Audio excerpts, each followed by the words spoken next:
Good evening. My name is Brian Nickel. I serve as the Orange County Supervisor for District 5, which encompasses most of Lake of the Woods. I want to welcome everyone here and on Zoom to this Rapidan Service Authority Town Hall meeting here at the Lake of the Woods Association Clubhouse. I want to thank GM Rodenberg, Assistant GM Broder, Chaz Kilby, who runs our clubhouse operation, Lori, Susan, and Travis from Lake of the Woods staff, and all those who've assisted in scheduling and setting up Zoom for tonight's town hall meeting. I am pleased to be joined this evening by Orange County Supervisor for District 4, Crystal Hale. It's great to have Crystal here. We are also joined by two of the three Orange County members of the RSA board. That is Mark Johnson and Ted Voorhees. I know they're in the audience. Raise your hand, Mark and Ted. Good to see you. Mark also serves as the chairman of the RSA board, and he also serves as the chairman of the Orange County Board of Supervisors. Mark is the supervisor for District 1, and then Ted also serves, in addition to his role on the RSA board, as the Orange County administrator. We're also joined on my left here by RSA General Manager Tim Clemens and a few of his select staff, and that would be David Gerald and Joe Gonzalez. Joe is assigned in particular as the leader on the ground here in Lake of the Woods, and it's great to have both of you here along with Tim. I also want to recognize, and I think I've seen everybody, but maybe not, but members of our Lake of the Woods Association board, and that'd be President Rick Rappaport. And I think Rick's here. Thank you, Rick. I saw also Leif Henneke. Great to have you here. Bill Kay. Hi, Bill. Frank DePasquale. And who I did not see, but if they're here, they came in just a bit ago, Vasa Olson and Walt Dirks. Are you here, Vasa or Walt? They may be on Zoom, so I'm not sure where they are, but if they are, I want to thank them for joining as well. So pursuant to the recent raw sewage overflows into the Lake of the Woods main lake, as well as some various issues concerning drinking water in low homes, leaking water pipes, I've heard from many of you around the community asking questions and expressing concerns regarding the Rapidan Service Authority's sewer and water operations in Lake of the Woods. The purpose, and this is really important, the purpose of this RSA Town Hall meeting is to listen to and address questions from you, as well as to educate and provide information regarding RSA's systems, operations, future plans, and capital programs. Lake of the Woods has had a significant number of new residents who have moved into the community in recent years. Many are unaware of even what the system is, and many are unaware of RSA operations and responsibilities. To begin, I will call on Supervisor Hale for any comments she would like to make to start the meeting, and then we'll ask GM Clemens for his comments. We will then begin the question and answer period for the meeting in a town hall style format. So once they make their remarks, I'll tell you how we're going to operate this going forward. Again, I'm thrilled that we have such a great showing from the community. It shows absolutely not only a deep level of concern, but how thoughtful this community is in coming out to work for solutions that make our community better. So thank you all for being here. And with that, I'll hand it over to my colleague, Crystal Hale, for any comments. Supervisor Hale. Thank you, Supervisor Nickel. I'm just so glad to be here this evening In case you don't recognize my face, I am the supervisor for the remaining part of LOW that does not fall under Supervisor Nickel's purview. So I sometimes remind him Lake of the Woods is mine too. So I'm here to be attentive and listen to your questions and concerns. I'm also here to learn.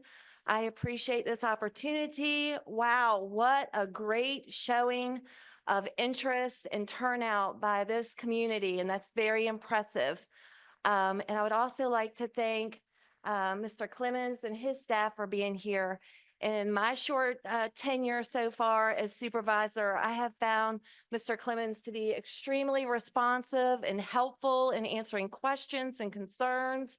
I think it also helps us to understand sort of the history of the system and where it originated, how it originated, and how we got to some of the places we are now. So that might be something we can learn about. But I'm going to be learning with you, and I'm going to be asking questions too. I'm going to leave this opportunity to you all to ask the questions, but believe me, I have questions too. So this will help me to better understand what's going on as well and how I can better serve you in this community alongside Mr. Clements and his staff and Supervisor Nickel. So thank you all for being here, and I'm excited to move on into the meeting. Just like Supervisor Hale, I'm sure I will learn a lot this evening also. I do want to thank all of you for coming out. Supervisor Nickel welcomed us and invited us to come down here and have this with you. We are glad to do that. I'm sure that we will try to answer all of your questions. I don't know that we can. If we cannot, then we will get back with you. I will not answer all of them. These gentlemen to the left, my left, will have to help me with some of them because they may be more knowledgeable than I am on some of it. Just briefly, RSA.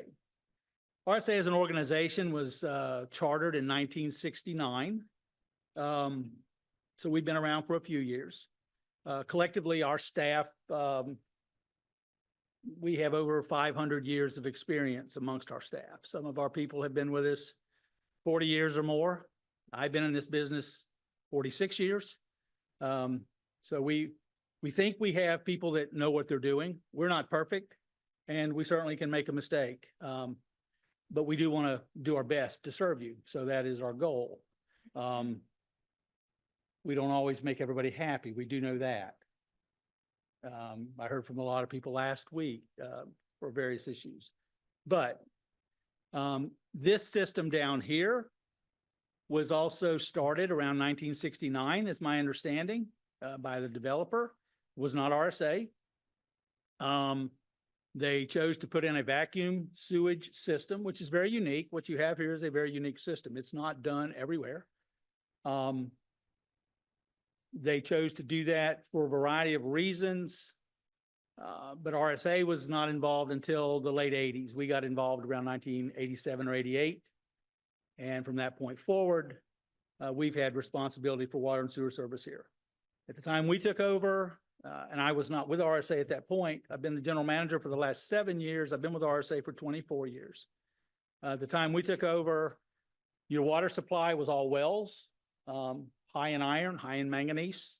And we still see the results of that today, sometimes when we get dirty water calls because something is sloughed off in a pipe that's a result of those years of well water. RSA built a water treatment plant in the late 90s. And so that's what serves you today. All the wells were taken offline. You're now served by a water treatment plant located in Wilderness Shores. And the sewage treatment plant that serves your neighborhood is also at the end of Wilderness Shores.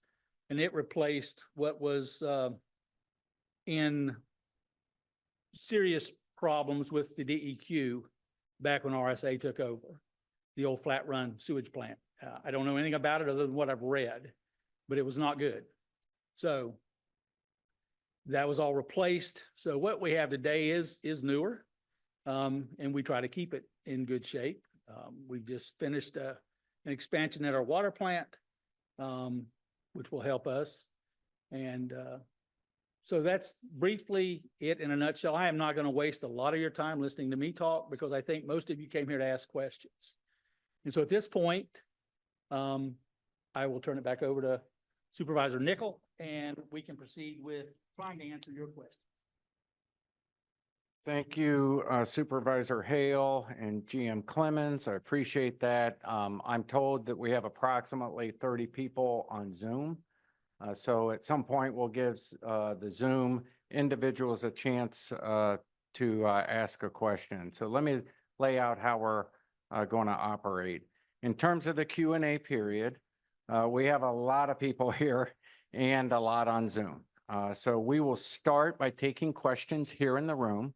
At some point, maybe after 10 or so people, we'll probably switch over and take some questions from Zoom. So if you are on Zoom and you want to ask a question, I would ask that you raise your hand on the Zoom app. So just put your hand up. We'll get to you, and understand that we'll go through a series of questions here and then move on. So a couple of things. Please be respectful to all attending and mindful that we have a limited amount of time. We want to get to everyone that we can who has a question. I know many of you, because you've talked to me about it, and that's the reason I invited RSA here, have strong opinions and thoughts and positions and questions about the matters at hand, and that's important. Let's all do our best to show that we can have a robust and respectful discussion while giving you a voice to express your opinion where you have one, and bring pertinent questions where it's important. And let's allow our invited guests from RSA who serve us, just as the county serves you, to have an opportunity to answer your questions. It's going to be really important with a room this size and this many people that we hear those questions and not have a lot of side chatter. It's hard to do.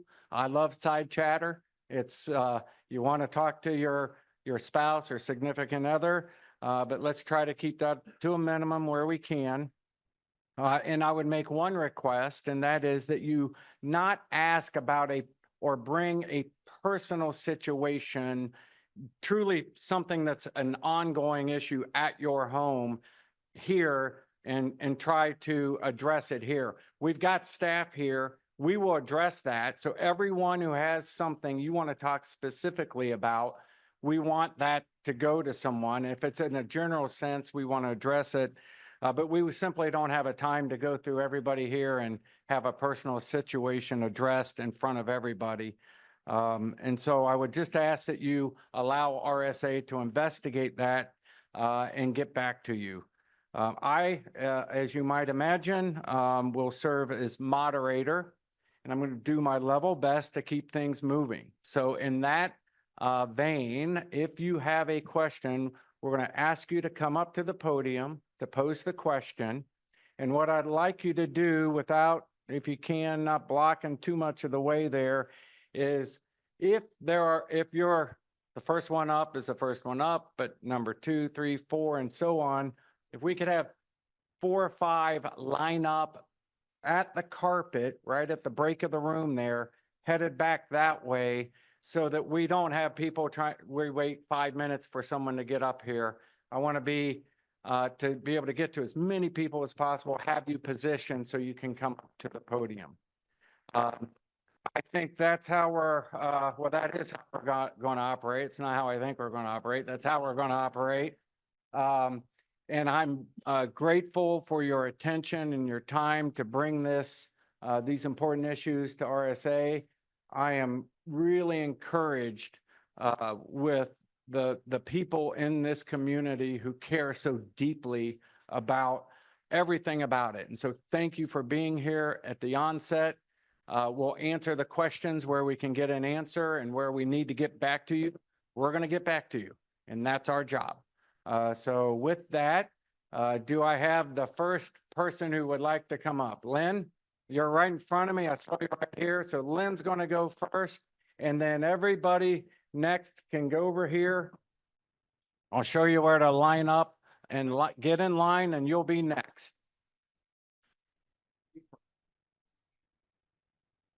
Can you hear me? Can everybody hear me? Okay. I actually have kind of three questions, so I'll try and squeeze them into a short period. RSA, where is RSA in terms of the permitted capacity for total gallons as well as nitrogen and phosphorus? Given that new and replacement homes are being built in Lake of the Woods are much larger, 2-bedroom houses are turning into 6-bedroom houses.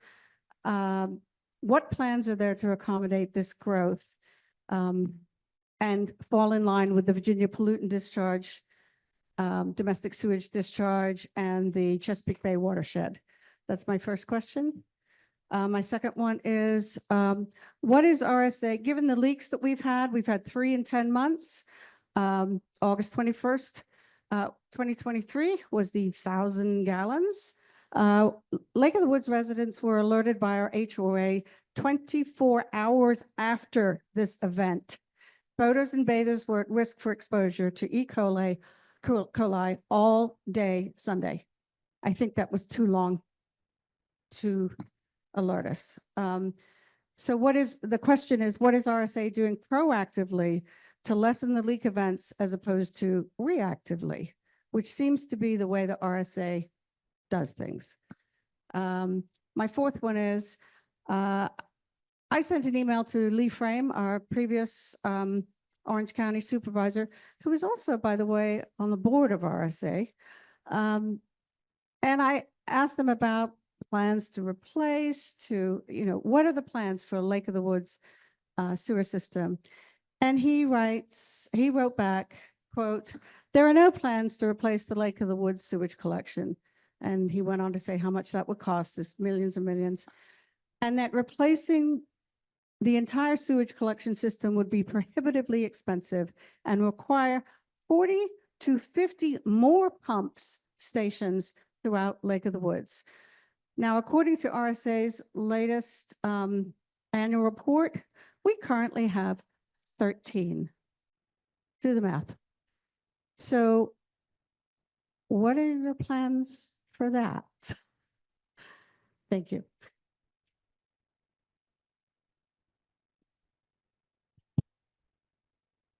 Thank you. And I'll try to address each of your questions quickly.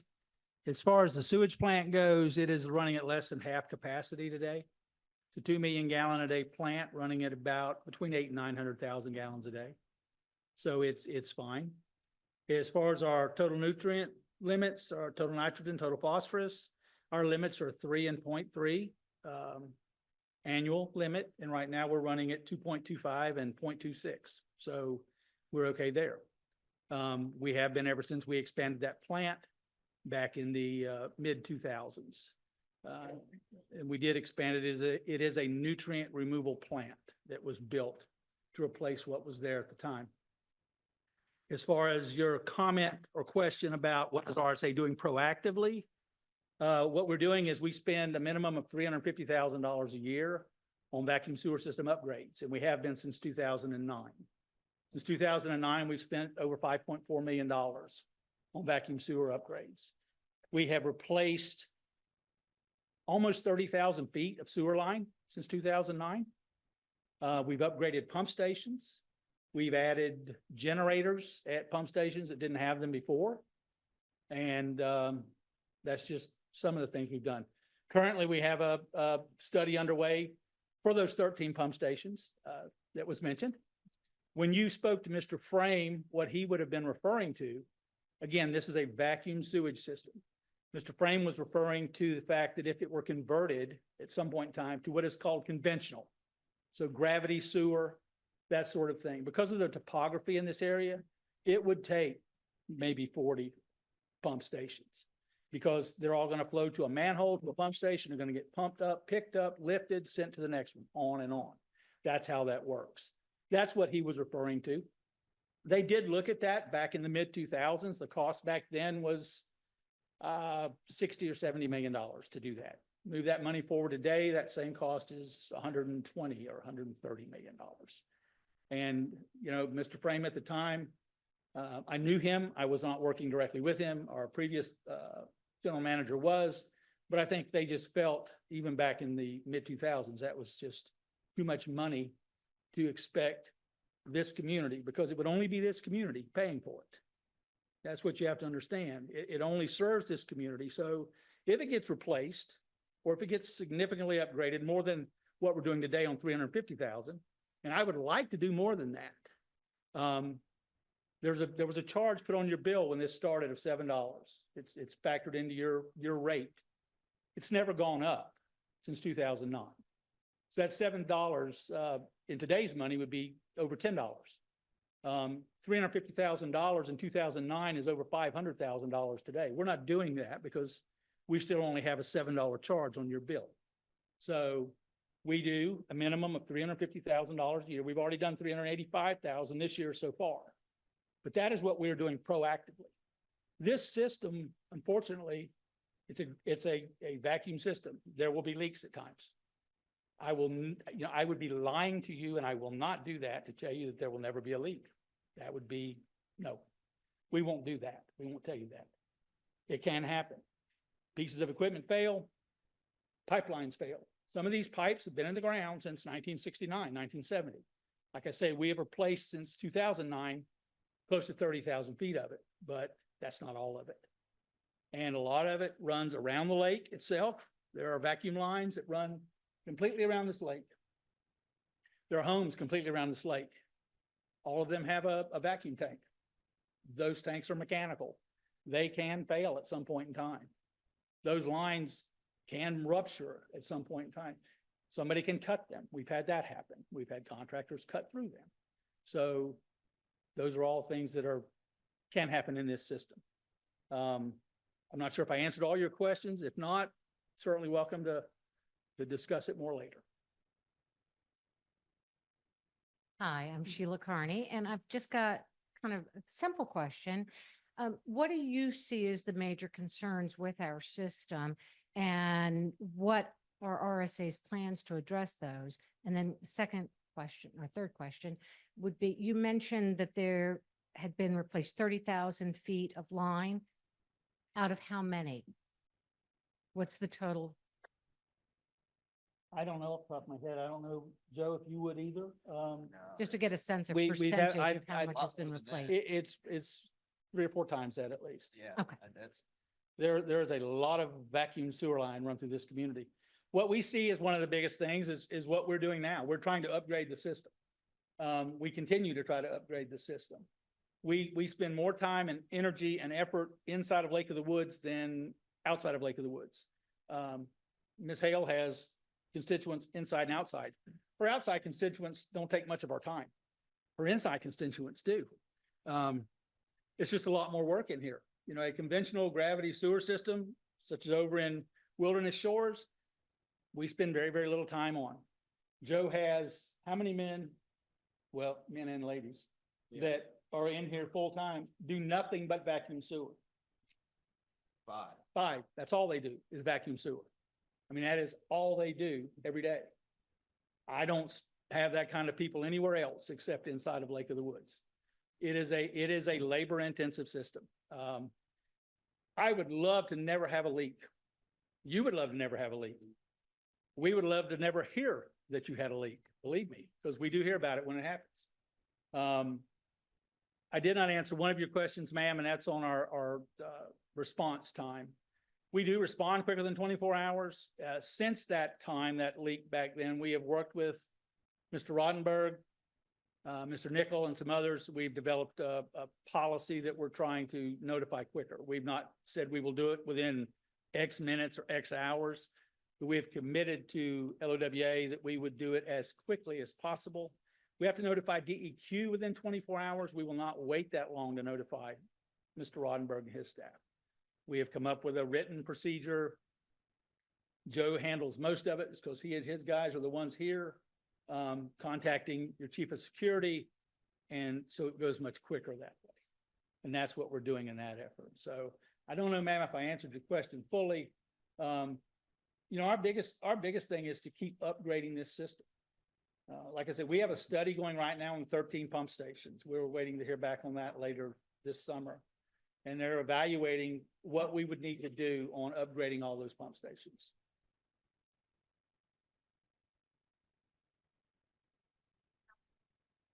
Okay, if it's a problem at the pump station itself, generally there's an alarm. If it's at a home, it's gonna generally be the homeowner that calls us. Joe has got right now, he's working with a company. We're looking at being able to install, this is new, sensors throughout the community that would pick up a loss of vacuum or a drop in the vacuum. That would at least tell us there's a problem in an area. May not tell us what home, but it would let us know quicker there's a problem in an area. We're just now getting to experiment with that. We'll see how successful it is and how expensive it is, because it won't be cheap. Nothing in my industry is cheap. Probably nothing in any industry is cheap anymore. McDonald's is not cheap. So, you know, it just doesn't work that way. But those are the things we're doing, and we'll continue to do. You know, our goal is to, as Mr. Nichols said, our goal, we serve you. You know, we're a service organization. We don't like you upset. Doesn't bode well when my board members get phone calls from you and it all just runs downhill like sewage. So, you know, ends up in Joe's lap at that point. But that's our goal. Our goal is to serve you as best we can. We are not perfect, as I've said before, but we will continue to try. My name is Richard Kurz. Actually, two things. Recently, I had there was a leak in a pipe in my street, and I called. First, I called the association maintenance department, and I got a phone message saying there is no one to take your call at this time. Thank you for calling. Goodbye. No message capability. That's not your problem. That's the lake's problem. But you need to know that something's going on. There was no. You can call another number. So I called RSA, but it was a Saturday. I left a message. By Tuesday, the leak was still there. I happened to run across a maintenance guy cutting the lawn, and I told him about it, and he got somebody there. But there needs to be a better response from a couple of, Okay, I believe it was just water. and Wasn't sewer. did you contact our after-hour service? Yes, and I left a message. The lady answered the phone, Okay. I left a Well- message, and If you get with us tomorrow and let us know kind of when, we'll run that down. We'll at least find out what happened. well, it finally got repaired because I found somebody to go and call the right. Somebody should have responded that weekend. We have people on call 24 hours a day, Okay. 7 days a week. I have a concern about the data center going in about 10 miles from here. I've read an article in, I believe it was the Isaac Walton League magazine, that data centers use an incredible amount of water. Is our system going to be taxed by that? Are you aware of the issue? I've been hearing about data centers for a number of years. I've been hearing about neighborhoods for a number of years. So, you know, until they actually become a reality or they get something before the Orange County Board of Supervisors, it gets approved. They're That's, building it now. well, that may It's- be Culpeper then. Okay, well, I'm just wondering if Well, it's if going to you're affect 10 us. miles down the Does it road- affect us? It's 10 miles down the road, it's not us. Great. Yeah, thank you. Thank you, Mr. Kurz. I am too. So, Mr. Kurz, I do want to, I thank you for that. That data center on Route 3 is in Culpeper County. So that's not served by RSA. In addition, with respect to the leak, or excuse, two things. One, with respect to answering the phone, that's not my responsibility. That is the Lake of the Woods Association. So I appreciate if you'd let them know. It's important to hear that. I can also tell you, I got a call over the weekend about a water leak. It was undetermined where that water leak was. I called the RSA hotline. I received someone who answered the phone, and she took all the information down. I shared what the alleged situation was. I got a call back in about a half hour from the technician who was on site, who had been there and knew about that water leak. So I just want you to know, and everybody here, I think it is worth knowing. It is important that if you see a water or a sewer leak, you call RSA. You can call our security as well, and security will go check it out. But the individuals who will assign someone to go out are RSA. And it's really important to do that. I had that experience over the weekend because a constituent contacted me, and I got a call back immediately from RSA. I will also, so I appreciate your question. And in addition, I do want to say one thing about the notification protocols where if we have sewage that goes into our lakes, either one of our lakes, or a live stream that goes into our lakes. We worked together with Lois staff and GM Rodenberg, GM Clemens, Director Kay, who was in those meetings. Not fun meetings to have, frankly, because I don't like sewage in our lakes at all. And I believe that we ought to have immediate notification as quickly as possible. I respect that, but I respect it if we have a target, and I've made my position clear on that. What I can tell you, the 3 leaks that have occurred this year, much smaller than the one that occurred last year. And I will tell you that the response time has been absolutely 100% improved. I appreciate it. I know they're working hard. So my job is to keep them responding as fast as possible. I mentioned LOA board members. Is Jim Zaverill here? I didn't see him either, so I wanted to make sure. I tried to list everybody who was here, but I didn't see him. So if he was here, he may be on Zoom as well. So thank you for the response. It's our responsibility to hold those who are in charge of responding accountable. And that's what we all have to do. So, but I can tell you it's improved. I'm out, that's over since March, if you will. So I'm not ready to declare victory on that front. We're going to keep monitoring and we're going to keep being proactive about it. But thank you for that question, Mr. Kurz. Appreciate it. Betty? Hi, my name is Betty McGinn, and Mr. Clemens, you heard from me back in June. I did. If you remember my name. I did. And you responded to me in a very comprehensive, transparent, and thorough way about the system, the history back in 2004 with the study that was done, the engineering study, about the stations that needed to be improved, and about the monstrous investment that needed to be made by the Lake of the Woods community if we were to choose option 1, which is to do a modern vacuum system, or option 2, new system like I guess Wilderness has. Conventional, what we would call Conventional. conventional. I was a little startled by the numbers because they ran into I think when the number you gave me for the conventional was 113 million. And the new modern system was like 85 million, something like that. And that it would be borne by the Lake of the Woods community. What would that mean for us? Well, you figure out how many homes you have in here and divide. Well, that I know. That I can So I can figure out. it would be very expensive for each home. But it would be, if you keep upgrading the stations, which is the other thing that it said, that the study Right. said. And at some point, but it also, I wanted to read, it said, the review of the engineer said, the review of the vacuum pump stations indicated from operational data that the Lake of the Woods vacuum pump stations were operating near maximum practical vacuum levels. And that was in 2004.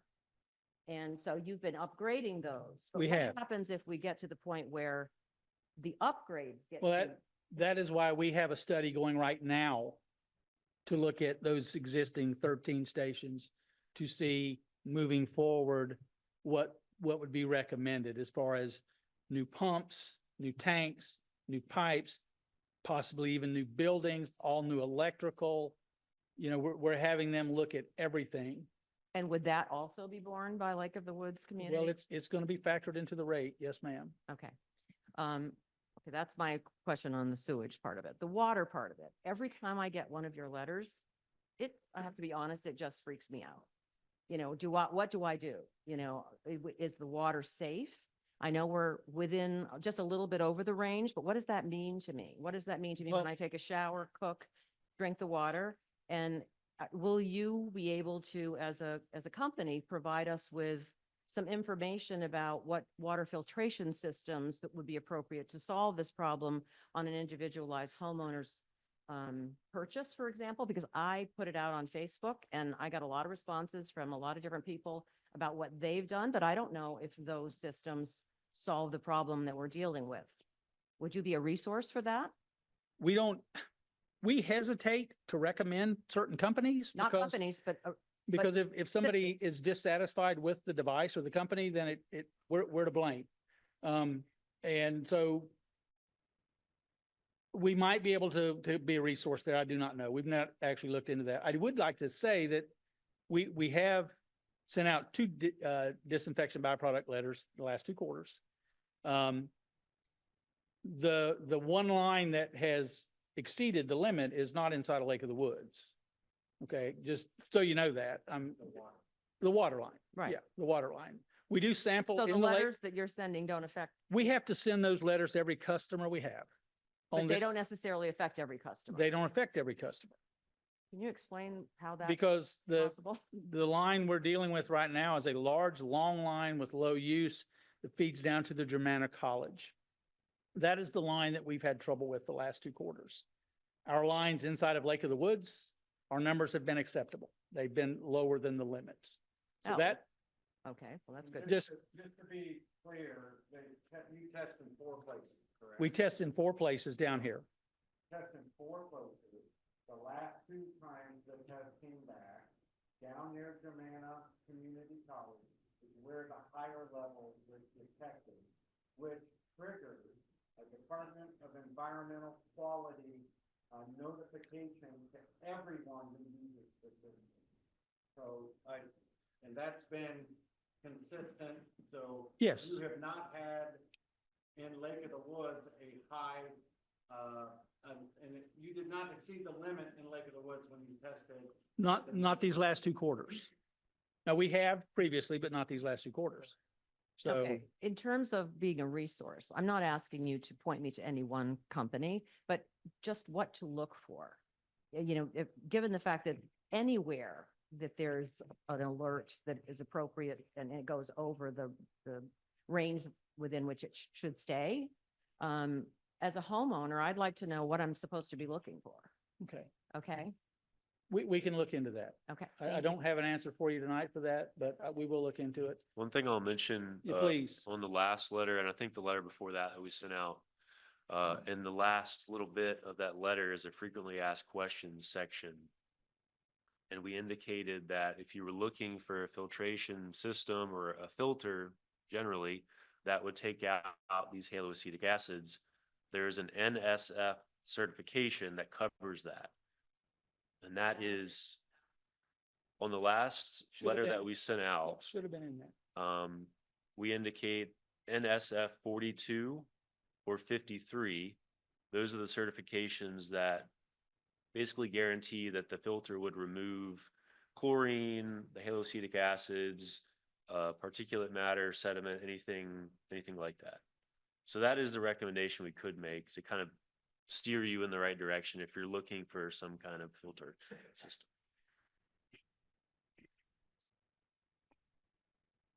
Sure, it's NSF 42 and 53. Hi, Julie Neff. I understand that you guys just recently had a company come in and replace a lot of the, well, not, so, a lot of the sewage lines. You went from 6-inch to 8-inch. And I know that after the installation of those pipes, there were a lot of leaks along there. Has anybody gone back to check on those leaks? To see Sure. if they're still leaking? Because I have an area behind my house that has not dried out. I've had several leaks from the tanks go down into the drainage ditch. and have had to have RSA come out and What Fix is your, it. what is your address, ma'am? Just, 121 Green Street. never mind, Yep. Joe knows. I know. And that is why Joe is down here, not me. Okay? I've That's talked why. several times, but I mean, there's puddles of water back there. That ground has not dried up whatsoever. So are you checking back to see if these pipes that they installed are So leaking we are still? still working on that section. We did have a couple issues with the installation along that side, especially on your side, and we fixed a lot of them. Everything on that side's been dug up, re-inspected and repaired. And we haven't been having to bring out the pump truck and pump on Green Street, so we're moving in the right direction. Just other sections have been taking our time. We've been getting a lot of calls in a different area for kind of the same issue, vacuum leaks. Whenever you have an area getting a lot of overflows, you gotta focus there. So Right. I think the water that you're seeing is just coming up following the old pipes that are abandoned in the ground. Okay, there have been overflows there, I know that. Yeah. Well, I know But as the for the- area I'm talking about, I know that they had to redig up Yeah, and work on.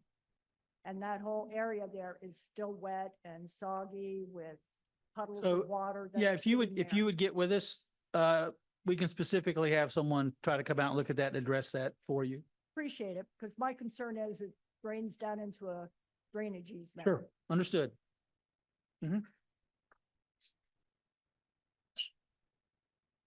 My name is Bill Lukacik. First of all, I'd like to give thanks that we have RSA here. I'm taking a different tact. If you, everybody's read about what happened at Lake Anna this year. I'm very elated that we do not have a situation like Lake Anna has. And these guys have protected us from a situation like Lake Anna. There were children in hospitals because of Lake Anna this year. So.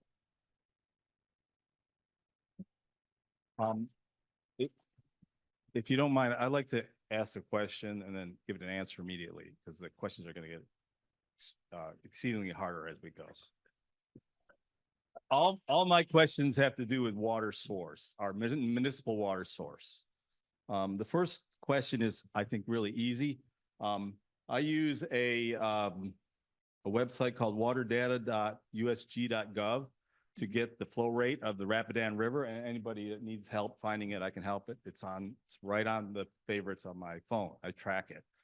Right now, the gauge is reading 39 cubic feet per second. Mhm. Last time we had a water emergency, it was hitting 24 cubic feet per second. So, but the problem is there's another gauge on Route 3, and I don't know who runs that gauge on Route 3 crossing Rapidan. Maybe you guys do. We don't, the citizens can't get a hold of that data coming off that gauge. So the question is, what Rapidan River water gauge that shows river flow rate do you use, and can citizens access that river gauge? We use the Culpeper gauge and it's on the USGS site. All right, the 522 gauge that the Rapidan crosses at 522. That's the Culpeper. Okay. That's where the All right. Culpeper gauge is, right? Yeah. We're down. That's what we use. It's dropping 39 cubic feet per second today. All right, second question should be easier. The Virginia DEQ recently denied your request to increase the Rapidan River raw water intake permit. What's the reasons why you think that they denied your request to increase the rate? Do you want to address this since you dealt with it? Or do you want me to? Or do you want me to? I wouldn't phrase it quite as a denial, more of we decided to change our We withdrew. approach. We withdrew our request. They would have granted the higher request. It just would have changed how they calculate how much we can pull out on a daily basis.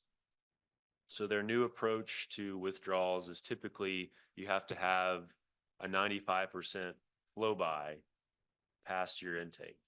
So you can only take 5% of the stream. Our previous permit was not set up that way. Our renewal is similar to what we had before. So we decided to stick with the same limits we had before rather than go into an entirely different realm of permitting with DEQ. So what's the old flow by rate? There is no There's flow no by flow rate. by rate. Ah. There's just a Oh. daily, a There monthly. is no a flow by yearly rate, which was part of maximum. the reason we withdrew our request. Great, play the system. Next, so the follow-up question is, a new municipal water reservoir was recommended by expert consultants, and there's various consultant reports that RSA is paid for and the county is paid for. Maybe this one's directed toward Brian. What's your opinion on getting 3 other county supervisors and the rest of our bucolic Orange County to agree to a construction bond to finance a new reservoir? We got 2 out of 3, 2 out of 5 now, so how are we gonna Well, get? we could, so we actually have 3 members of the Board of Supervisors here, so we're not going to discuss county business because that'd be an illegal meeting. But I'll address your question, but we're not going to talk, as a board. It would be totally inappropriate to do that, and it would usurp the open meetings law. So it's very clear to me. So I'm going to ask Mr. Clemens to give some views on this, but as you all know, it's very clear to me that we need a reservoir and impoundment, maybe a couple of them, to take care of our long-term water needs. It was identified, I believe, back in 2006 and again in 2016. And here we are a long time later, and we have taken no steps, not a half a step, not an inch of a step. And we need to do something about that. Now, having said that, somebody's beeper is going off somewhere or something. So having said that, we know that that's a long process. So it takes, anywhere from 8 to 12 years, depending on how complicated the issue is. In addition, we also know that there are new rules that are coming out from the Commonwealth that are going to require planning on a regional level for water solutions and water sources. Those, it's my understanding, those rules have been sitting on the governor's desk for about 6 months, maybe a little longer, I'm not sure. So they can be handed down at any point. They are based on watersheds. So there's a science to this. And without getting deep into that, we are within counties. So we're not in a region with Spotsylvania, which they picked a different region for them and a different watershed. So we have the Rapidan River watershed. So we need to plan and will need to plan with our neighbors, like Culpeper and Fauquier, and I believe it's Rappahannock and Madison. So there is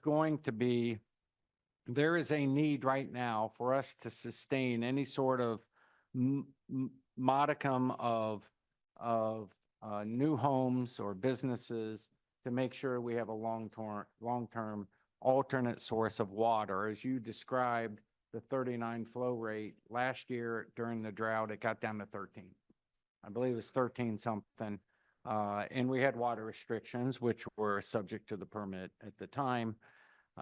We are in a more severe drought right now on the western part of Virginia, and not West Virginia, but the western part of Virginia. The Shenandoah Valley in that area is in a severe, extreme drought right now. We have parts of Orange County that are in severe, and the other part of Orange County that is in a moderate drought. We actually have no part that is drought-free in Orange County or in any of our regions. So these are very significant issues. It's going to take some work with Orange County working with other counties. I personally have that high on my priority list, and I know we've talked about it as a new board. So we have a new board that got together and assumed office as a new board in January. So we've been going about this for about 7 months or so. We have very important discussions and planning. We've identified these kinds of important issues as things that we need to be involved in. I can tell you, I'm thrilled at the working relationships that we have. We talk to each other. about meaningful things and we look to have solutions. Now, we don't have all the solutions baked right now. We can't serve them up for dinner. I'd love to, but we've got a lot of work ahead of us. And that is one of the central issues that we have to address. And if we don't, we're all going to suffer, the entire county, our economic growth and development. So I'll stop there. I know Supervisor Hale may have something to say, and so will Tim. I'd like him to opine on a reservoir. Thank you, Supervisor Nickel. I will just really reiterate what Supervisor Nickel just said. The need for a reservoir is no secret. And for me, it's not even really debatable. We need a reservoir. We need something to meet our long-term needs. The question is, how do we get there? And the answers to that currently are limited and not extremely appealing. So we need to continue to work the problem, think creatively, be a little open-minded, maybe a little more open-minded than some even want us to be, but we have to keep water in focus. And getting that reservoir is going to have a huge cost somewhere. My question is, how do we get it without leaving the cost as your burden? And that's a tough question to answer. And sometimes that requires some, some give and take and some take of things that we may not want, but we may want that more than we want to bear the cost of that huge project. So I'm not sure where that leaves us, but it is certainly important. And it's certainly a part of our discussions and a focus point for us all. Like Mr. Clemens said, I can't offer you that answer in full, but I just want you to know that we are keeping it in focus. The RSA board is aware of the long-term need. We've had discussions. It will be shared discussions between us and Orange County. As Mr. Nichols said, DEQ is pushing the regional concept very, very hard. So, they're going to want counties to look at it jointly even, so that, perhaps that cost that Supervisor Hale just mentioned is spread out more, rather than just for a one general location. I will say though, very quickly, on your 39 cubic feet per second, that is still somewhere over 25 or 30 million gallons going by that gauge. So I do, people look at that number, that 29 or even 24, 39, 24, 13, it's still a lot of water in the river. I don't want you to think otherwise. And we take between 1 million and 1.5 million a day out, but we put back 800,000 or 900,000 of that. So it goes through the system. I know nobody wants to hear this for the yuck factor, but it ends up back at the sewage plant, which is only, our discharge at our sewage plant is about 300 yards downstream of our intake for our water plant. So, fortunately it's on the other side, but we put back in most of it. So I did, it's not like the river's running dry. I don't want to scare anybody in that way, but we watch that gauge too. We have to. The last question I have, maybe you got a quick answer for. Given that state law prioritizes surface water for human consumption first, and by the way, recreational use is not even on the list. If the Rapidan River drops into the single-digit range of cubic feet per second, do you anticipate needing to ask the state of Virginia to force Lake of the Woods to release water? That would be a battle I would hate to undertake. You don't want to answer it. We've never gotten that far, to be honest with you. I know my predecessor had some discussions many, many, many years ago about that. But we've never reached a point where we actually would need to ask. I'm certainly sure that if it got to that point, we would be asking. But even in doing, keep in mind, you have a lot of water sitting here, but it's not piped to our water plant. So, I mean, there's more to it than just saying we have a water supply sitting here. We would still have to somehow transport it. Well, you wouldn't want to process this water. This water would be downstream water. Because we have power Any- boats here that use gasoline. I oil. understand that. I understand that. But any water supply, we have to look at, how do we get it to our treatment plant? We've never reached a point on the river in my 24 years here where we could not draw in enough water under even the most severe, back in the drought of 2002. 2002. We still were able to pull in enough water to treat. Now, there were probably fewer people here then. Mm. But we were able to, Sure. treat enough water to provide our customers every day. We never reached a point where we could not. But Yeah, now the and- consumption rate is much higher. That's true. So, Very severely cut back. what you illustrate, Bill, is I don't want to get hysterical and think that someone's on our doorstep trying to take the water that's here now. Okay. And RSA, No. RSA is not, Yeah. and we have not had an emergency declaration or order from the governor. But if there were, okay, so we can't plan for, we have to plan for all contingencies. And what we know is if it gets worse than 2002, and about every weather-related issue is getting worse, they're not getting better. We're not having better, fewer droughts, we're having more droughts. We're not having fewer wildfires, we're having more. And so we have to plan for the future, and that future is an impoundment or a reservoir. So what that says is, if we get to a more serious situation, we have to have an alternate source. We have to have a backup. And so that's why it's so important. And I think what General Manager Clemens said was, it's going to behoove us to do that in a regional planning construct where we share the cost, where maybe there's some state grants or federal grants that we need to look at everything to minimize the cost to ratepayers. And that's on the RSA board. And we have two board members that are listening attentively here tonight. So that's on the RSA board, but it's also on Orange County to participate and be a part of those processes. Thank you. Thank you very much. And so I'm going to call Caesar up, and after that, do we have any hands raised on Zoom right now? Okay, so there are no hands raised on Zoom.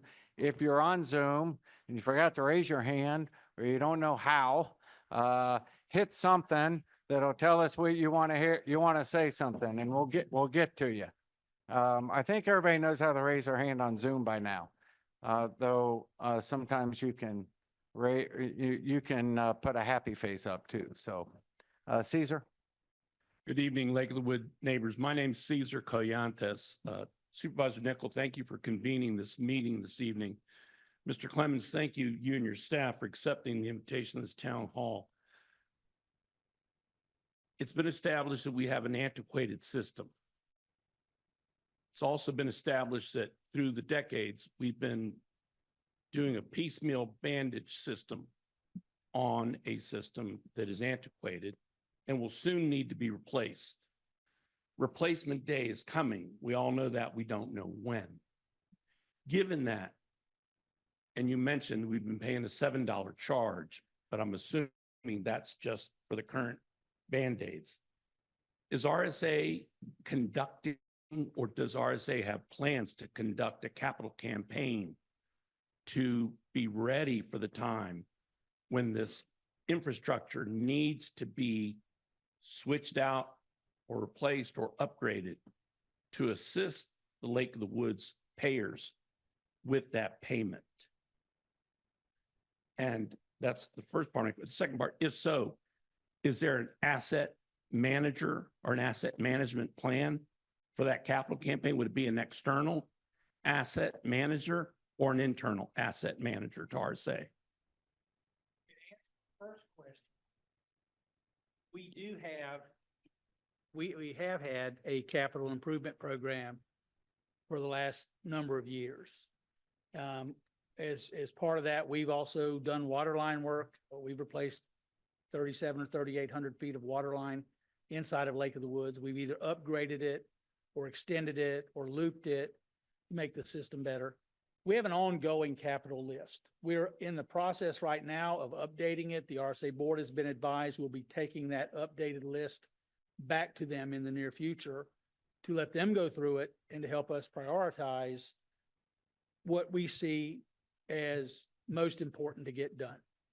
From that, we currently have a rate study going, and part of that rate study will look at how to fund not only our annual O&M cost, but that capital program too. You know, how are we going to fund that moving forward? We have replaced a lot of stuff inside of Lake of the Woods. All the pump stations, Joe, tell me how many, 5 or 6 of them were completely redone just a few years ago. You mean for the lift stations? Yeah, for the lift station. And some of those repairs, they're permanent. They could last forever. Yeah. The way we've upgraded it, they could be there forever. It's very As long as you expensive, stay with but this vacuum pump system, Well, I but if mean, you switch, yeah, or you you gotta could, switch you that could even too. reutilize it if you did go to a conventional, you know, there's Okay. some areas that would accept a conventional gravity sewer system. And So- we actually have where we could, and there's not been many places, but inside of Lake of the Woods, there's been a few places we've been able to switch over from vacuum to gravity. And we've done that. We've Okay. had to put in new lines and a few different things to make it work because it's just less maintenance for us and it's less headache. As far as asset management, we started an asset management for years. We've had a list of everything we have written on paper.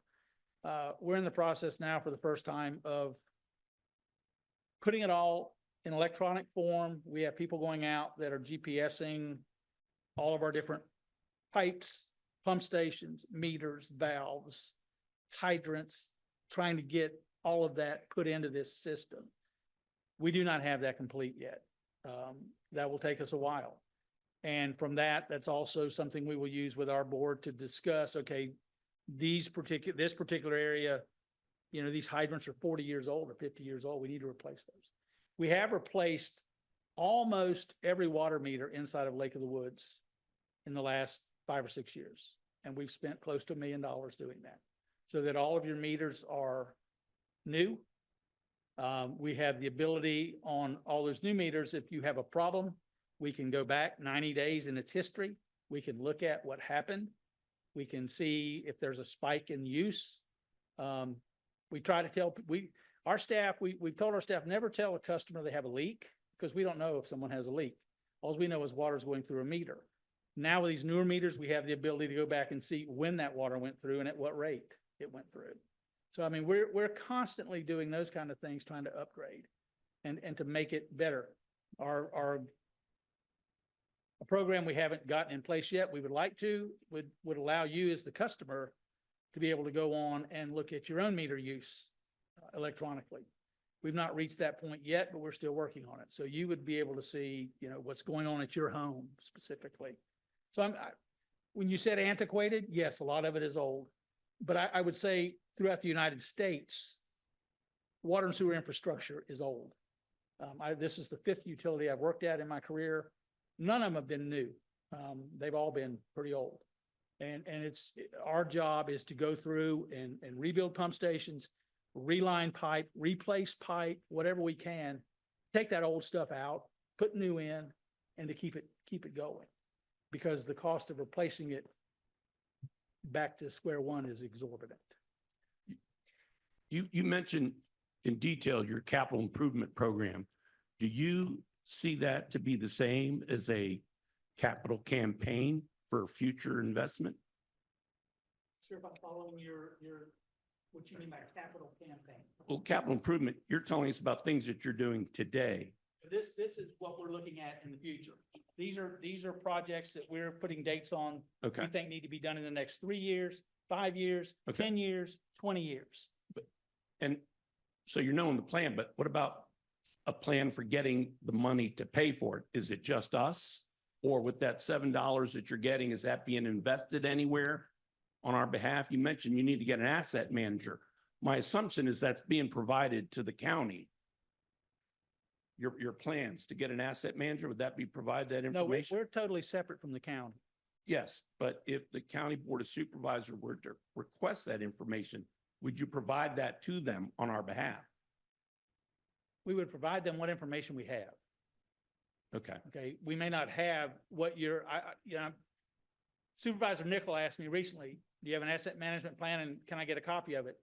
And I had to respond and say, we're still working on that. We're still investigating that. We really don't have it put in place yet. You know, we know what we have in the ground. We know the age of most of it. But to be able to provide it in a format that everyone can look at it and go, oh, this is 30 years old or 50 years old, or we don't have it in that format yet. That's what we're working on now. From that, again, that's what's going to help us in the future to be able to know what we need to replace when and what kind of rate structure is going to be necessary to take care of that. Okay. Thank you for being here tonight. Again, I'm not sure if I answered your question. I'd be welcome to discuss. I think you did the best that you could and it's appreciated. I'll give Thanks, you my sir. number. We can talk about it later, so. Yeah, thank you, Caesar. I did ask a similar question maybe a couple of weeks ago. And so my concern was we have a lot of infrastructure in the ground. We know the pump stations, all of this, right? There's been a process to replace some, as I think General Manager Clemens has noted. But what I want to see, and I think what we need to see is what is the plan for that over time? What needs to be replaced next month? What doesn't need to be replaced in 5 years, and how is that laid out? And then how does that tie to a capital improvement program? So the question I would have to follow on to that, and I know you said you needed to get a little bit of work done to get that information to me, and I'll share that with you all once I have it. But I want to understand this capital improvement program that you're talking about. That's a new program, right? That's a new look out to say we need to invest these capital resources to meet the growing needs that exist in the system. And that work is being done in an engineering study right now. Is that right? That's separate. Is that, so the only engineering study is the pump station? Study that's underway here is for the 13 pump stations. Okay, and so tell us what you're doing on the capital improvement program and when those figures will be in. Those are generated by staff, and then in conjunction with meetings with the board, we have developed that capital improvement program and plan. That's the RSA. That is the RSA board, yes, because that's who we work for. So it's not a new program in the fact that it's been in existence for a number of years now. But a lot of the stuff that was on it originally has been completed or done or moved out in time for one reason or another. And so we're in the process of updating that right now to take back to our board in the next couple of months, month or two, to begin having discussions about these are the things we as staff are seeing. This particular line is 40 years old and it's, a certain kind of pipe material. We think it probably needs to be replaced soon. I'm sure we'll have to look at, well, how many breaks have we had on it? How many leaks have we had on it? Just because it's 40 years old doesn't necessarily mean it has to be replaced yet. We have worked with pipe that's 80 and 90 years old. So there's a lot of old pipe in the ground in the Commonwealth of Virginia, really old pipe. Some of it's well over 100 years old and still functioning today. So from that, we look at, how many problems have we had with a section of line or a pump station or whatever. And then we will sit and talk with our board in meetings about this is what we think we need to do, and these are the estimated costs to do it. And from there, we have to work up how we pay for that. When will that be published? It's never been, when you say published, When will it be available for us to understand what you determined? Probably the latter part of this year, by the time we finish that. When will the rate study be completed? I think the draft rate study is due back in draft form, I believe in August. I'd have to check on that. They're supposed to provide us a draft. Eventually, they will be making a presentation to the RSA board about their recommendations. That'll be the latter part of this year also. Okay.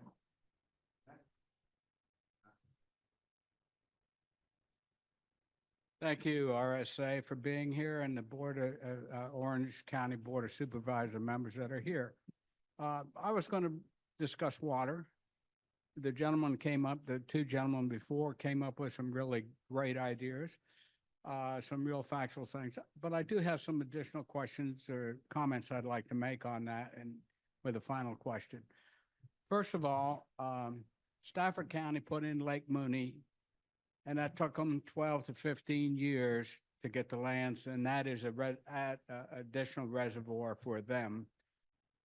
Right now, Caroline County has been going through the process with DEQ to take enough water out of the Rappahannock River so that they can do enough for their growth in Caroline. And any of you who've been following that know that one of the problems is they want to take the water out of the Rappahannock and discharge it back into Mattaponi, and there's going through some issues with DEQ on that. However, it does look like they're going to be able to do it. But they've been working on that off and on for 20 to 25 years. So we're not talking about a quick fix for a reservoir or any water containment. So my question is, the Lake Wilderness Project or the Wilderness Project rather, and several other subdivisions have been going up. And the question then becomes, what kind of surplus water supply do we have, if any?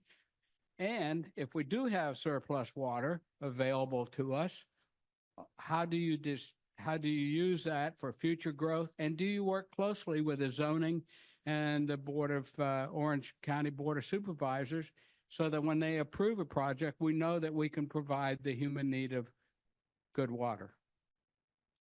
Well, we hope we work closely with them since three of my board members are also either Board of Supervisors or County Administrator. So, we think we have a good line of communication with the county. With respect to your question about, I think you mentioned a project, Wilderness, you talk about Wilderness Crossing or, we are prepared for that if and when it happens. They projected, somewhere in the neighborhood of 5,000 homes over a 30 or 40-year period. That's the equivalent of roughly 100,000 gallons of water use a day. They'll have some other things too when that actually happens, but we have adequate supply for that. The problem we have, and you've all been talking about it here, is we're what's known as a run-of-the-river plant. We don't have storage sitting available. So, the idea of long-term raw water storage is something that needs to be evaluated, pursued, and that sort of thing, whether it's for future growth or even for the folks that are just here today.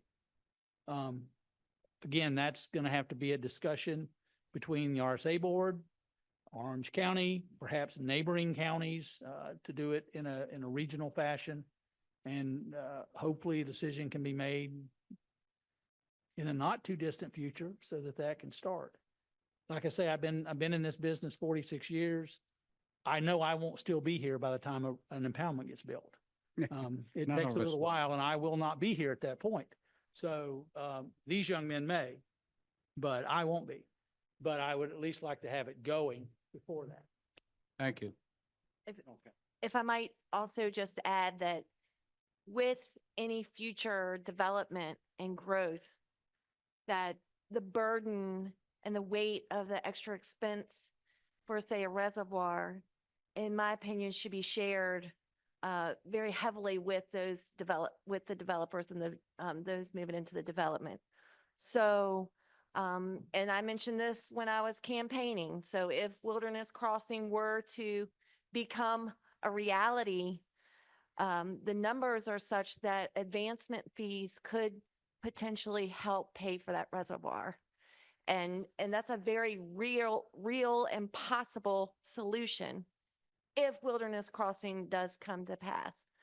So just know that my position is we share that weight and the cost with incoming developments.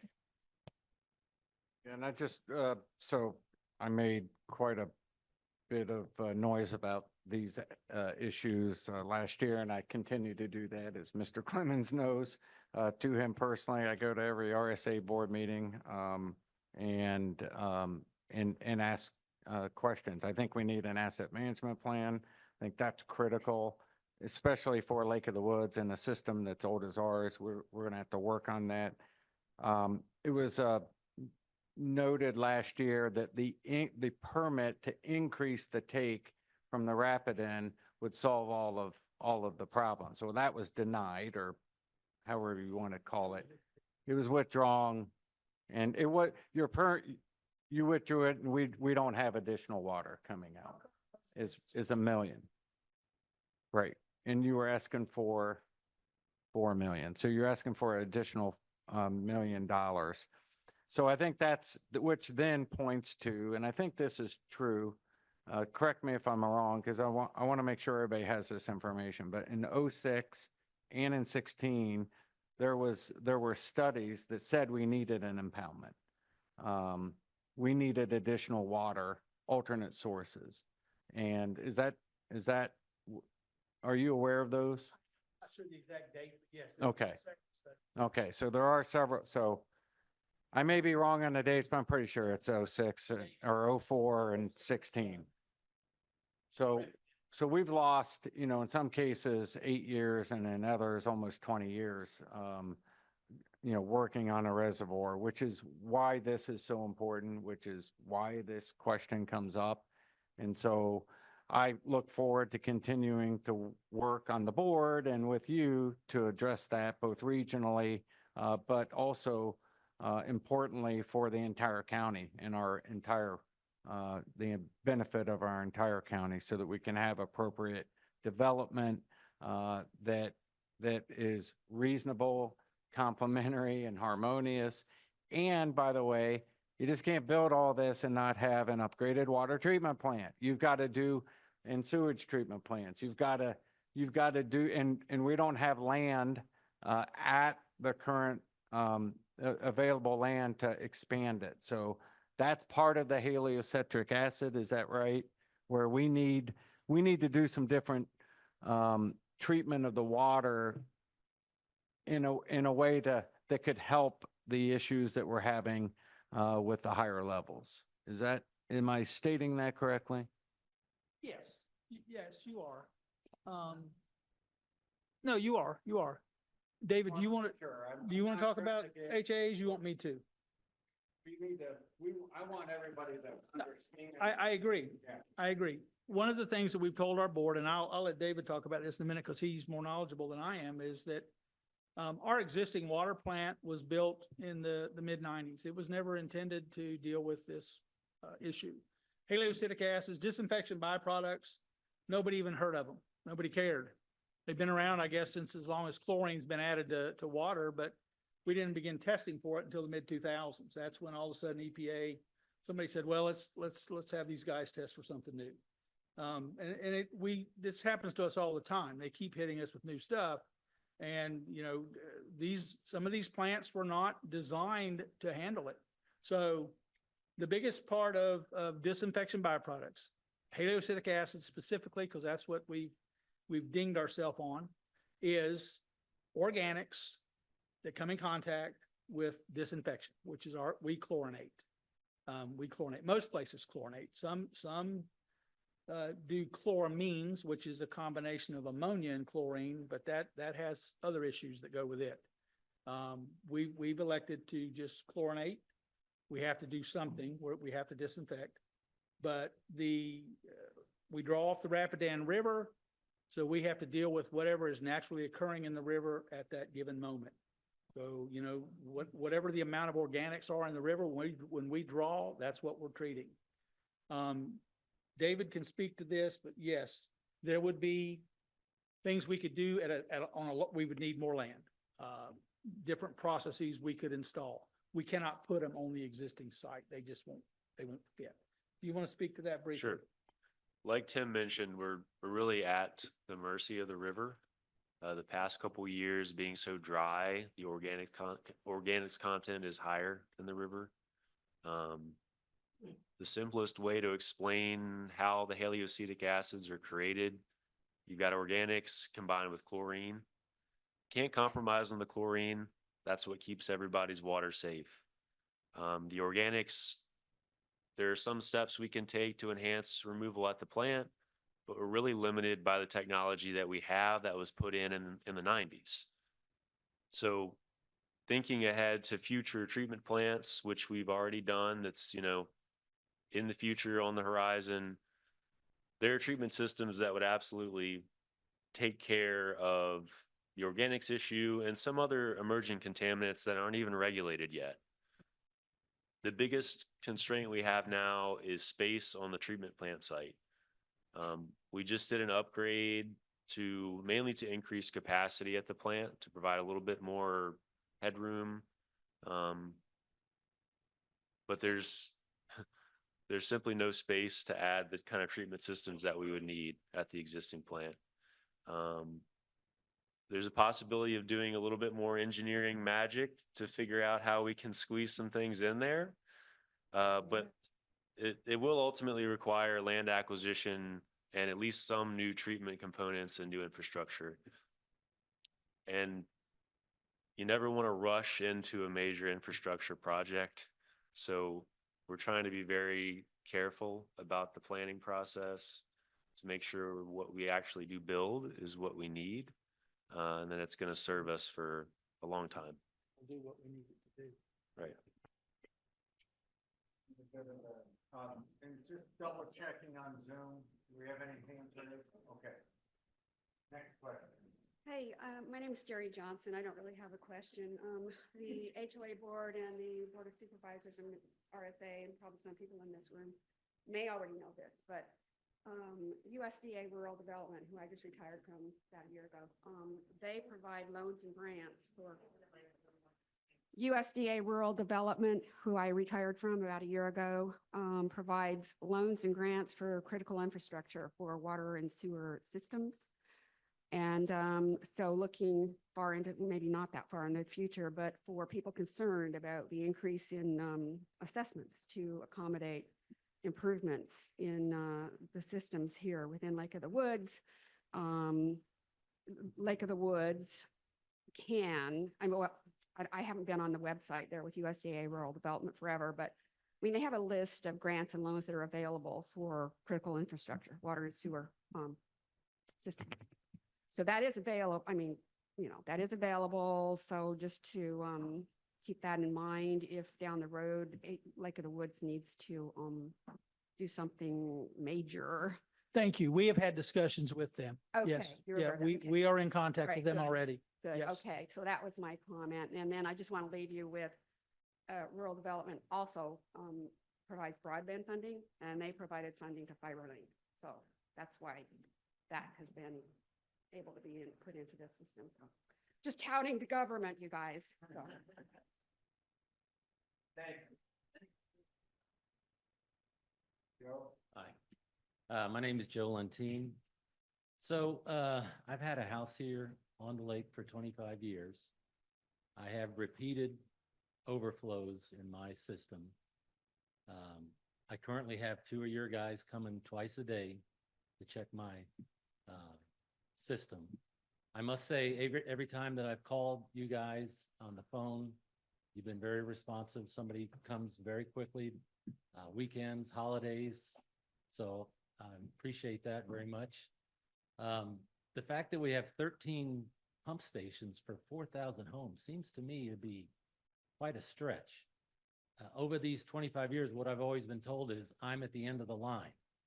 So it doesn't matter how much activity I have.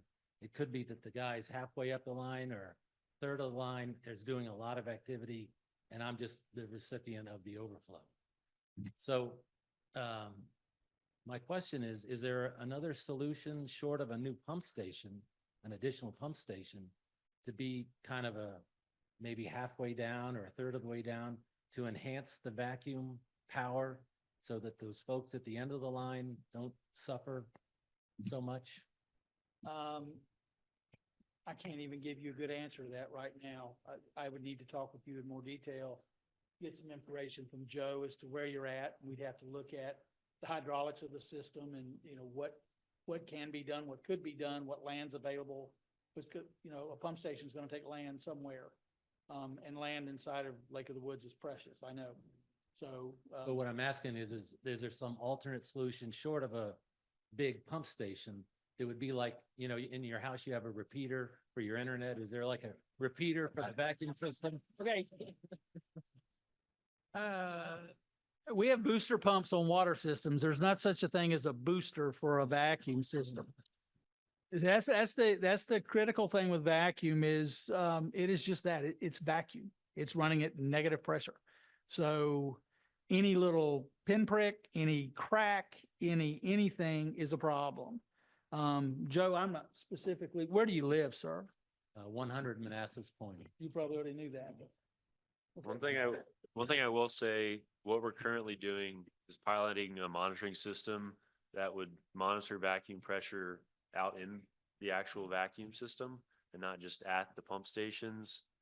The idea being we would get a little bit more notice that there's a problem on your line, particularly at the end of a line Right. in a problem area like yours, and be able to respond before you have an overflow.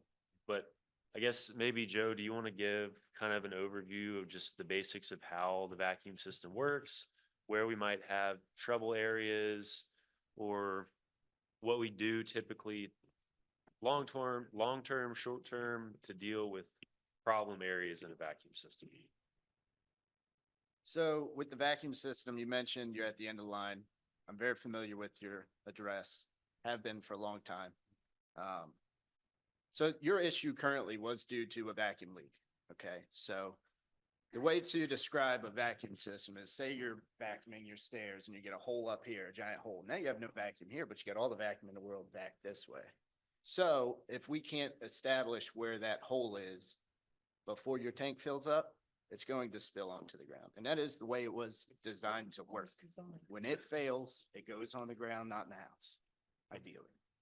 Which is gross because especially in your instance, you're on the lakefront, a very limited amount of time before it makes its way into the lake. But adding more vacuum systems would help. But then the cost of operation would, you know, double, triple, depending on how many stations you put in. It is something we will look into because I don't want you to have a continued problem. So we'll take a look at that and we'll even talk to the engineers that are doing this study for us now to see if there's something that could be done, you know, midway. I don't know, but we will look into it and one of us will communicate with you. I will say, and I'm not in your case necessarily, but if you have a problem with your vacuum tank at your house, if it's backed up, if it's spilling on the ground, the first thing we ask people is, please quit using water until we get there. You know, the more you flush, the longer your washing machine runs or your dishwasher, you're just putting more and more water into a problem. If you can at least limit what you're getting rid of at that moment until we get there, oftentimes it won't make it to the lake or it won't become as big a problem. A lot of people will call us and we get there and you know, the washing machine's still running in the house or the dishwasher's running and you know, our guys are out there trying to work on it and the water's just pouring in there because, so if you know you have a problem at your tank and can limit the use until we can get there, we would appreciate that. But I'd like to add on to that a little bit. Even if you just hear something different, just Yeah. call us. We'll send a tech out. You smell something that's not normal, hear something, you hear a gurgle, just slightest thing, just give us a call. Costs nothing for us to come out and check it out. A lot of times we can get ahead of a problem before it actually does spill on the ground. That's happened tons of times. and always call us before you call the plumber Every time. because I'm serious. We're not charging you to come out there. We're not charging you $120 just to drive out and look. Okay, that you already pay for that. So we're going to come when you call. That plumber's going to charge you just to show up. So call us first. We may tell you need to call a plumber because it's on your side but if you call him first, he's going to charge you and then you're going to look at us and go, I want my money back. And we're going to go, you should have called us first. So. All right, next. Well, I'm in the same boat as Joe, so I'm at the end of the line with constant overflow. I'll let you guess my address down there. I don't recognize you. Ask Tim, he does. Not you, Tim. My technician, Tim. Okay, I was So gonna we're on say, a I first name don't, basis. It's really sad. Yeah. But so my question is do you guys have an internal process where you're actually monitoring these service calls and the repairs that are being done Mhm. to see Mhm. how often the next calls are being placed? Because right now I'm about on 30 service calls in under 3 years for overflow in my yard. It's constant. I'm having technicians out there all the time, weekends, holidays. They actually were nice enough to come by right before the 4th of July holiday, just on their own, to say, I'm looking at your tank to make sure that your yard is not going to be a sewage swimming pool. So I just didn't know if you guys actually monitored that, looked at the repairs and how long they're truly lasting. I've noticed a lot of the parts that are being put in are older, probably taken out of somewhere else and repaired, put back in there. Well, they are. In my instance, they are. So I just wanted to know how that's monitored. We do keep track of every call, every response, what went on. We have a record of it. We do report every overflow to DEQ every month. So, Even in a personal yard? yes, yeah, we do report them every month. Now, if they go into the lake, we have to report them within 24 hours. If they go on the yard, we still report them to the state every month. Does So the it's homeowner have access to the reports to the DEQ? on DEQ's website? Probably so. Okay. And should we be reporting our own as well to make sure that they're To- done to the DEQ? It's up to you. If you do, they're just gonna call us, but yeah. Where do you live? What's your address? I'm not Tim, your technician, but I am Do it, Tim, your do it. general manager. 112 Woodlawn. You have to Got admit, it, buddy. he's good, I okay? actually know the customer service rep who answers the phone during the day by name as well. So Rachel now calls. Rachel's very good. Yes, she is. I don't even tell her my name anymore. I just tell her to come out to the SHIT house and she calls them. But we really don't want you to be the SHIT house, so we'll take a look at that. We do have some that are, they are the end of the line and they do have more problems than others. We're aware of that. And we have the new line, but it never really got better. So, Okay. but I we'll- just wanted to make sure that it was monitored as well. It is. Okay, thank you. Yes, ma'am.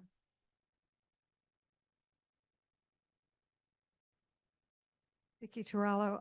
I just have one question about the business operations within RSA. When you mentioned that we have a $7 fee that's part of our assessment, that's been constant for how long? That started being charged in 2009. So 2009.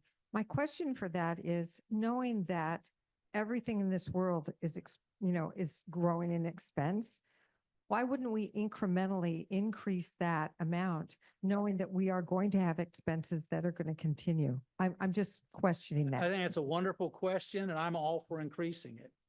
And I know no one here likes that. I know that. Well, However, but if it's in truth- incremental over in time, truth, my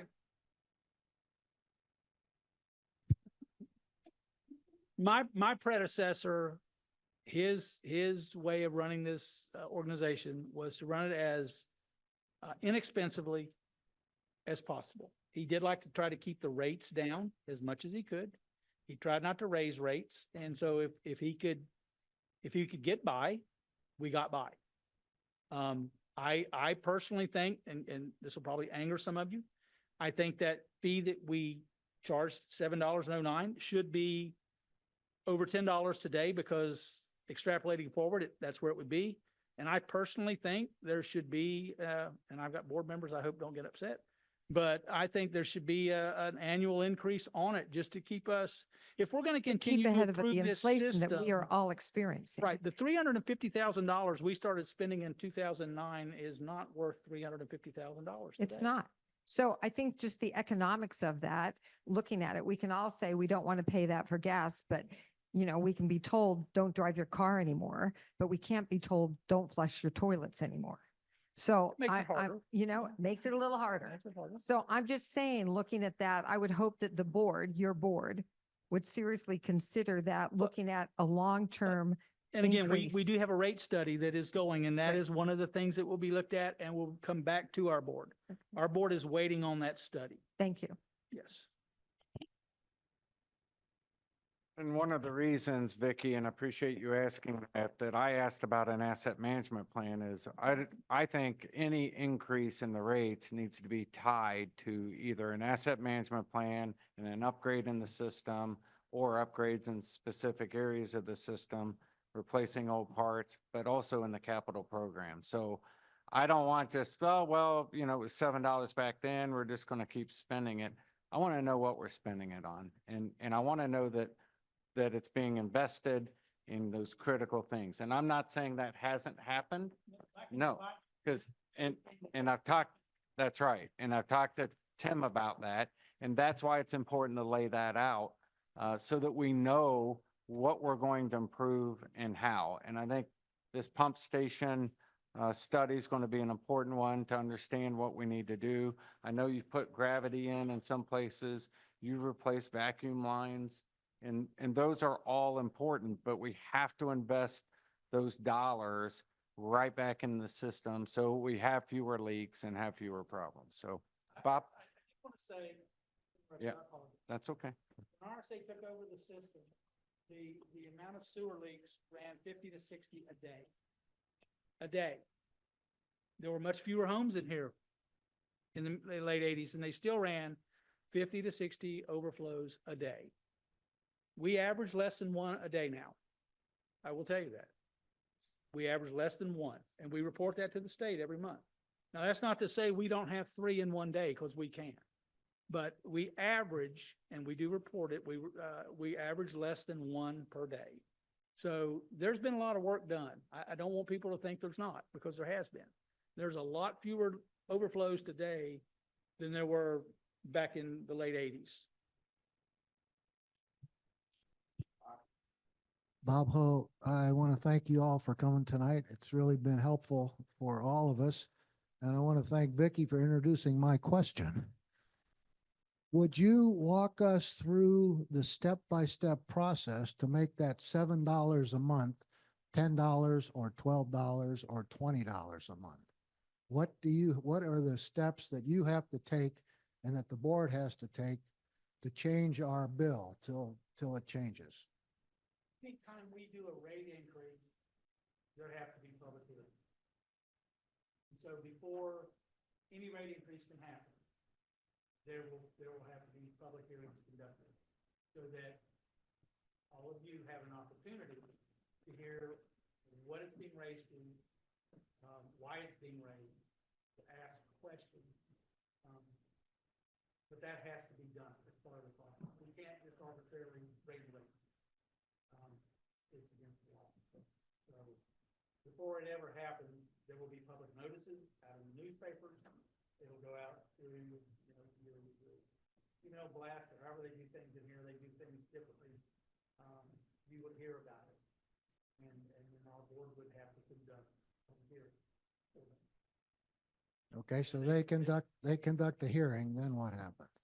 If they decide to adopt a rate, then a date is set in which that new rate would go into effect. Okay. The last time we did a rate increase down here, we did, the last one was 3 or 4 years ago.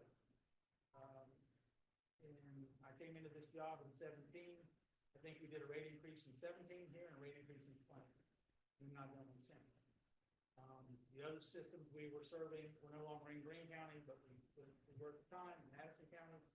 We did annual increases for 5 years. I personally, again, this is just me, I would rather do an annual increase at a smaller increment every year than to wait 3 years, 4 years, 5 years, 10 years, and I'll hit you with 50%. RSA has been guilty of that in the past, and we will not be guilty of that in the future.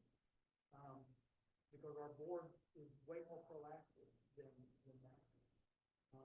But that is how it works. Thank you very much. Oh, I'm sorry. Yes. Okay.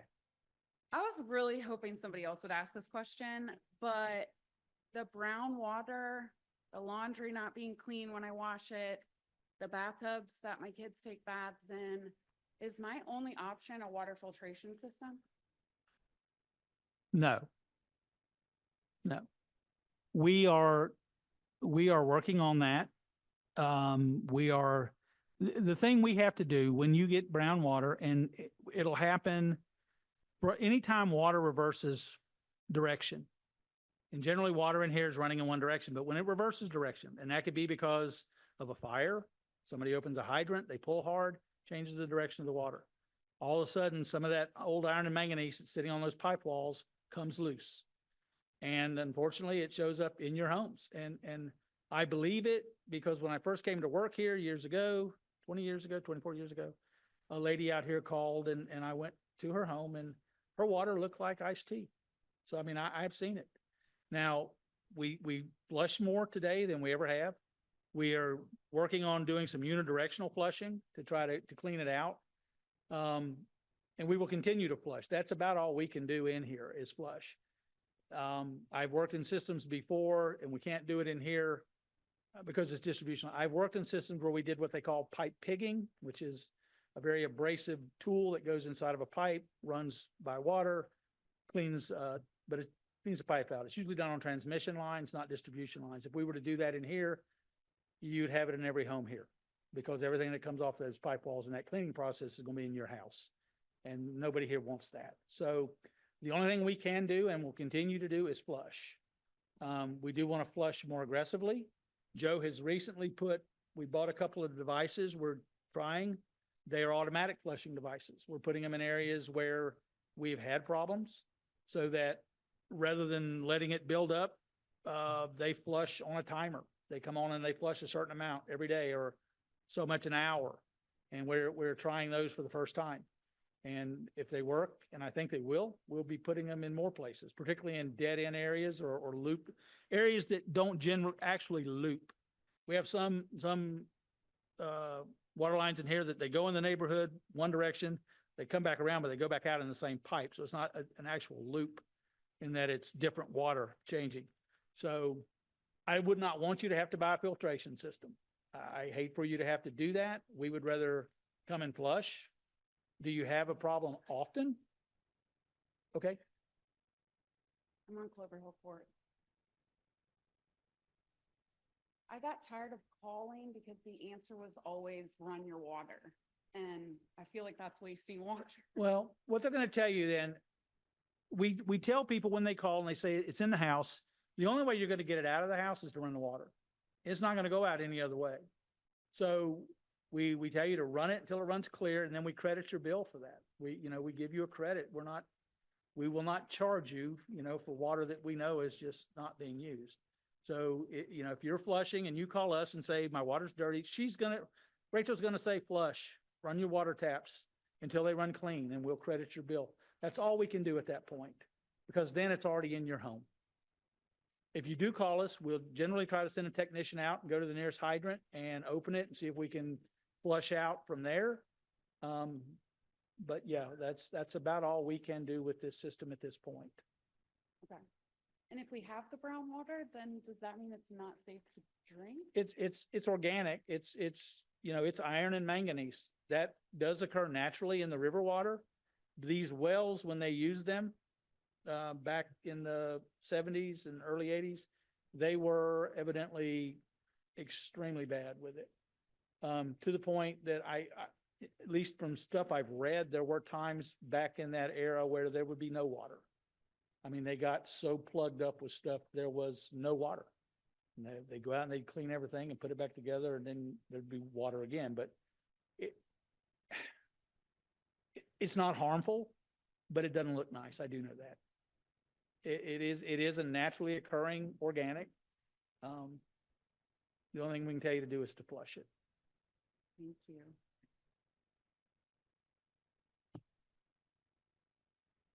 Good evening. Thanks for coming out and talking to us tonight. I'm a resident and I'm also a realtor. There's been talk about where your home is on the line. Is there a way for us to see where a particular home is on a line? So if I have potential clients and they're looking at a home, that would be something I would want to know if they might have potential water problems. Joe? So is there a map or anything like that that tells you? Well, we have maps that show where our lines are. Okay. Joe's gonna be probably the quickest resource here. Okay. And I'm saying that seriously. Mhm. They could tell you, we have a water line here, we have a sewer line here. You're gonna be on this part of, the vacuum system. You're gonna be up near a pump station, or you're gonna be the furthest one from it. Mhm. Joe knows more about this system than any of us. Okay. I'll get his card maybe at the end here. Sure. Okay, thank you. Yep, anytime.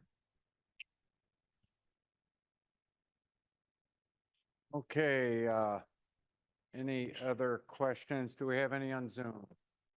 All right. Well, hold on, I'm sorry.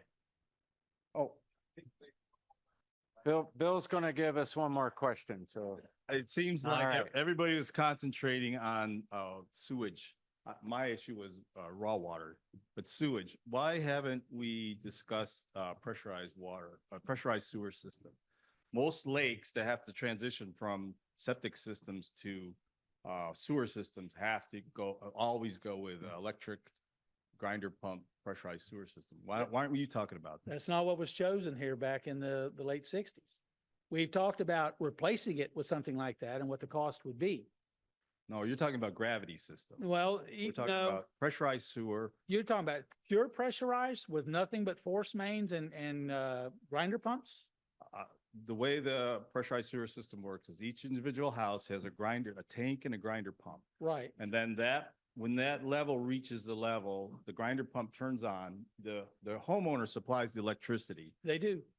That shoots their sewage into a 2-inch pipe that is not dependent on gravity.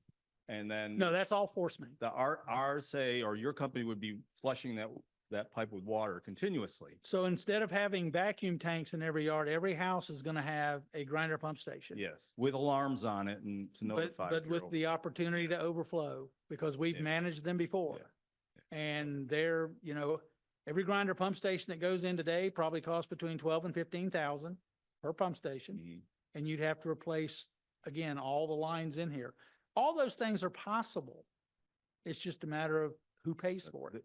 They hardly ever do gravity systems around lakes. The topography just doesn't work. Well, I've lived in areas where they do, but again, Yeah. different parts of the country. Okay, thanks. Okay, so I think we're running out of airspeed and altitude, as the pilot says. So we're coming in for a landing here on this town hall.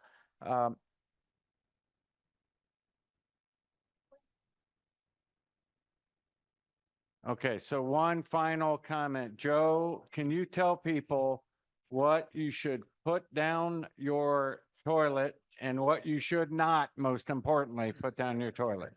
Well, I think we know the two main things. If you could cover the things we don't want to put down there. it's easier to answer it this way, the 3 Ps. Pee, poop, and paper. That should be the only thing going down there. That's it, period. Flushable wipes are the worst. Flushable wipes and feminine products are the biggest problem we have, along with grease that you pour out of your pants. Yeah. Grease, paint, none of that. Kind of just dissipates. You see it sometimes in tanks, but it kind of mixes in with the water and goes on down.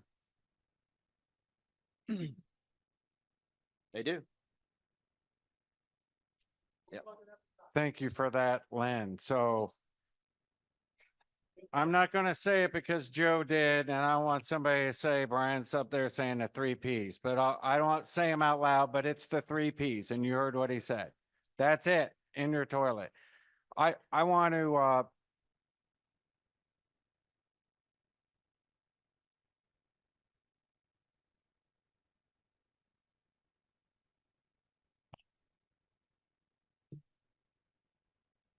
so the question was, just so people on Zoom or others can hear it, the question is, the water was talked about as being brown, but it also smells. Is that normal?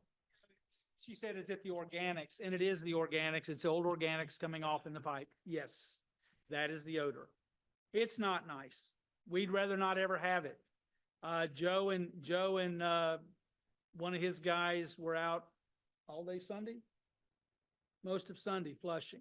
We had it all over the lake for some reason, and we're not sure why. Well, there was a fire earlier in the week, we know, and that may have been the culprit, was the fire earlier in the week. Oh, no, I understand that. I do. And please, when it happens, call us. We want you to, because we want to send somebody out to flush. We want to try to figure out why. Yes, ma'am. So we'll close out. So I want to thank Lake of the Woods for hosting us here and setting this all up. I certainly want to thank